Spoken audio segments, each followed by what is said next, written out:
जय श्री कृष्ण। प्रिय दर्शकों, सभी प्रकार के रोचक एवं गुप्त आध्यात्मिक रहस्यों को हिंदी में पढ़ने के लिए आप वेबसाइट www.divyagyansh.com पर जाएं और नीचे कोने में आ रहे घंटी के बटन को अवश्य दबा दें, जिससे नए आध्यात्मिक लेखों एवं प्रतिदिन की भक्ति प्रश्नोत्तरी की सूचना आपको सबसे पहले मिल सके।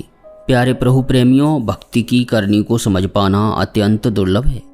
बुलंदशहर जिले के खादर में 45 मील के भीतर बसे हुए लगभग 700 गांवों में प्रत्येक वर्ष गंगा की बाढ़ से भीषण तबाही होती थी। उससे उन गांवों की रक्षा करने के लिए एक दिन हरि बाबा ने जीवपुर से राजघाट तक 20 मील लंबा, 12 फुट तक ऊंचा और 75 फुट तक चौड़ा एक बांध बनाने का संकल्प लिया और सोचते ही वे इस अद्भुत कार्य में अकेले ही जुट गए। बांध की लकीर खींचकर स्वयं अपने हाथ से मिट्टी भर भर कर डालने लगे। बाबा को इस असंभव कार्य में जुटा देख लोगों के आश्चर्य की सीमा नहीं रही। वे उनकी आलोचना करने लगे कि बाबा को आखिर हो क्या गया है, उन्होंने किस कार्य को करने का विचार कर लिया है।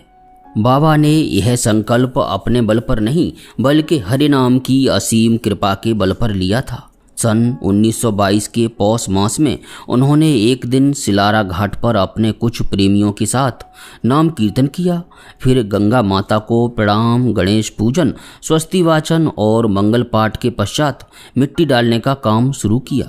उन्होंने वहाँ के स्थानीय लोगों और अपने सभी प्रेमी भक्तों से कहा कि मैंने प्रण कर लिया है कि चैत्र शुक्ला अष्टमी तक मिट्टी डालने का काम पूरा कर दूंगा।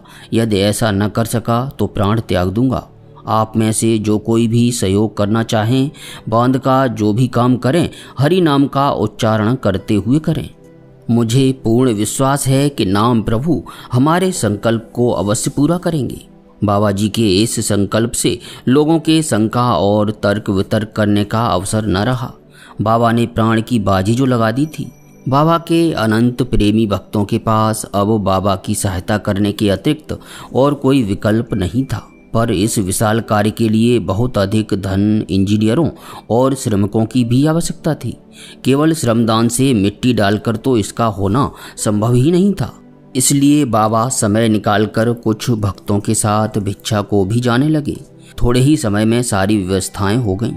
बाबा के भक्त कुछ अवकाश प्राप्त इंजीनियरों और ओवरसियरों ने अवैतनिक रूप से काम करना शुरू कर दिया। हजारों की संख्या में सेवापरायण स्त्री पुरुष, बूढ़े बच्चे मिट्टी डालने के काम में लगे।